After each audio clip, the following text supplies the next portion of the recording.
How to stop boredom eating. So it's really very common to find yourself reaching for snacks or food when you feel that you aren't really hungry and you feel that it's just boredom that is striking. And while doing this once in a while isn't a big deal, of course, if you're constantly eating out of boredom and not out of physical hunger, then that can impact your weight and your healthy relationship with food, your eating habits, all of that. So here is how to get out of boredom eating. So the first thing you need to do is to eat full, healthy, balanced meals that actually satisfy you. That's the most important step. You need to actually give your body the nutrient it needs in order to thrive.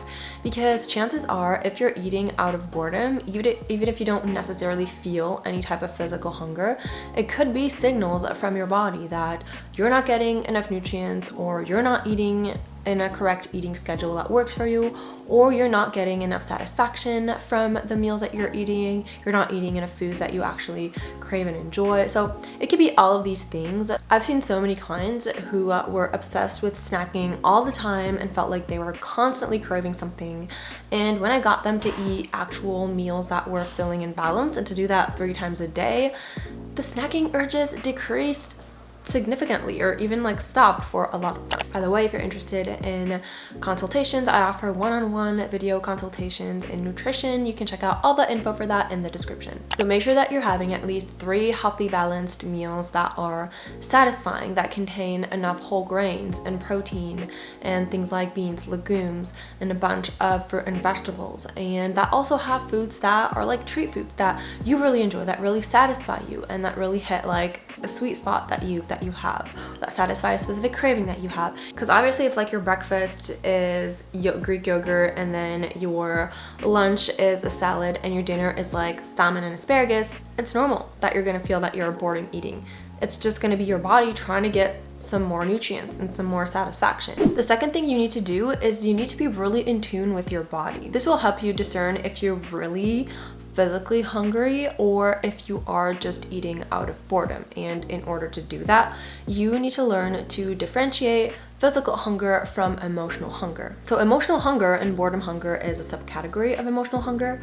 Emotional hunger can hit you very suddenly, very strongly, and you often crave a specific food. There's one thing in particular that you want to eat, and you need to eat that, and then it will satisfy your craving temporarily, but then you will usually feel feelings of like guilt or shame, or like, why did I do that? I didn't really need that. On the other hand, physical hunger comes more gradually and is accompanied by physical hunger signs, like you can have like a rumbling stomach, you can feel low in energy, you can feel that your stomach is really empty, and then even you can feel like some dizziness. Physical hunger doesn't usually involve craving any one type of specific food, and it goes away after eating a meal, and usually there's no feelings of guilt or shame associated to physical hunger. So once you're able to separate these 2 types of hunger, it's important that you learn to pay attention to certain types of patterns or triggers or anything like that happen when you feel that you want to eat out of boredom, because if you're able to recognize them, then you're one step closer to being able to stop them and replace them with something else. Number 3, you need to be practicing mindful eating. Even if you realize that you are dealing with just boredom hunger and there's no like physical hunger, you can still choose to honor that, but you need to fully honor that and not half honor that by like standing up in your pantry and just like shoveling food down your throat. This behavior is rooted in the scarcity mindset, is rooted in diet culture, and just this belief that you're not supposed to be eating, so you don't deserve to sit down and enjoy your meal. But if you just kind of stand up and throw a bunch of stuff in your mouth, it doesn't really count. But the problem with this is that you're not fully enjoying the experience, and so it's going to take more snacking, more food to get you to actually be satisfied. So make sure that when you feel like snacking, even if you feel like it's boredom hunger, you actually let yourself have the full snack experience, and you take a nice plate and you portion out your snacks on that plate, and then you take that plate and you sit down and you live in the present moment. You enjoy your snack mindfully. You take the time to appreciate visually what it looks like. You take the time to smell it. You take the time to chew it slowly and really appreciate all the flavors, everything that you are eating. Doing this will lead to greater satisfaction from your snacks, and therefore will lead to less snacking because your desire to snack won't be as strong. Number 4, you actually need to be keeping snacks and food on hand. So you need to get into an abundance mindset where you know that food will be available for you whenever you want it. If you don't let yourself have snacks or specific foods in your house, then you are creating a scarcity mindset and you are restricting that food, and that is going to actually make this food have a greater appeal to you. You're only going to start craving it more because you know that it's not accessible whenever you want it.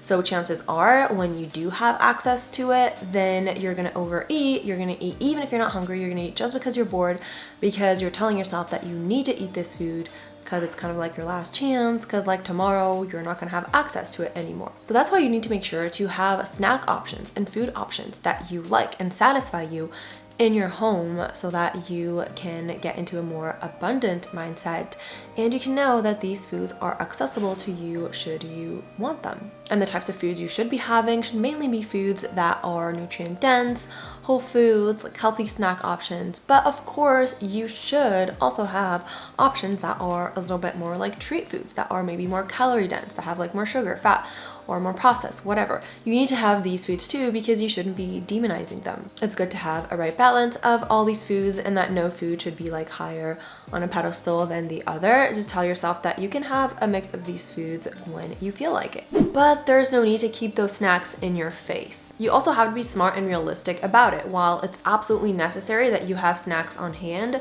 they should be put away in your pantry, somewhere where you're not constantly having to face them all the time, somewhere that's not like reminding you that they're there. Even somebody who has a great relationship with food and is really in tune with their hunger cues will eat candy if it's on their desk at like arm's length. They'll just eat it because it's there. You need to find the balance between making sure that snacks are available to you and accessible when you need them, but also you have to make yourself work a little bit to get that to them. And by work, I just mean tuning in with yourself, with your hunger cues, with your body, asking yourself if this is like boredom eating or not, if you really want to have the snack or not. And if you do, then you have to like take the time and energy to get the snack put in a nice plate and actually enjoy it. That's all I mean. But if the snack is right there on your desk or like right on your table every time you pass by it, it's going to be much harder to put all of these things in place because it's going to be just so easy to grab it and go. And finally, you also need to learn to fight the boredom. You need to identify other coping mechanisms to boredom that make you feel as satisfied as food, and you need to rewire your brain not to immediately go to food whenever you're bored. You need to tell your brain that there are other things that you can do when you're bored. There are so many things that you can do, so many hobbies that you can pick up. I'm just gonna give a few to motivate you. There's painting, writing, playing an instrument, gardening, reading, listening to music, connecting with friends, volunteering, joining clubs. I mean, like, these are just the ones that I have from the top of my head. There's like so many more things that you can do. You can literally go online and find a list of like all the activities that you can do. I'm sure that you'll find something that is appealing to you. And when I say an activity, it doesn't necessarily mean something like learning an instrument or learning a language, you know? It can be just like watching your favorite movie. Now, I really suggest that you make a list of all of them. Make like a nice pretty list and keep that somewhere easily accessible, because when boredom strikes, you don't want to be thinking about all the things that you can do. That's just gonna cost you energy, and chances are you're not going to even think of like all the possibilities that you have. And I also suggest finding like 1 or 2 specific activities that you always love doing, regardless of if you're tired or lazy or something. And that can be your go-to activity if like none of the options sound good. So that's it for this video. Hopefully you found these tips helpful. If you have any more tips on how you prevent boredom eating, don't hesitate to share them in the comments.